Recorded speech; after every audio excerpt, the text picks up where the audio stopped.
সেন্সাসের কাজটা অনেক বেশি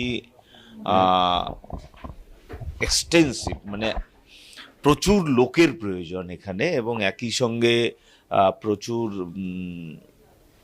সময় নিয়ে অনেকগুলো ডাটা একসঙ্গে কালেকশন করতে হয়। তো তার জন্য প্রচুর কর্মীর প্রয়োজন আছে।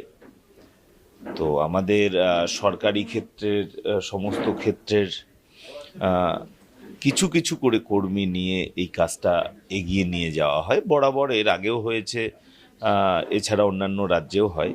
তেমনি এ রাজ্যে কিছু ক্ষেত্রে এরকম আমাদের কাছে চেয়েছে বা ওরা নিয়েছে। ওদের ক্ষেত্রে নয়, যে কোনো কর্মীর ক্ষেত্রে সরকারি নির্দেশ অমান্য করলে যে ধরনের ব্যবস্থা নেওয়া হয় তেমনি এটার উল্লেখ আছে। এটাকে আলাদাভাবে স্ট্রেস দেওয়ার কোনো ব্যাপার নেই। এখন মাস্টারমশাই না থাকলে বিঘ্নিত হবে না এটা তো বলা যায় না, অবশ্যই বিঘ্নিত হবে। সেক্ষেত্রে যতটা কম সম্ভব কম সংখ্যায় নিয়ে করা যায় সেই ধরনের অনুরোধই আমার পক্ষ থেকে ডিপার্টমেন্টে থাকবে।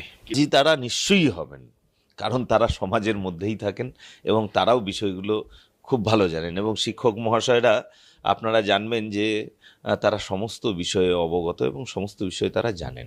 ছাড় দেওয়ার ক্ষেত্রে কি হবে না হবে সেটা তো আমি বলতে পারি না, কারণ আমার ডিপার্টমেন্ট থেকে সেটা হবে না।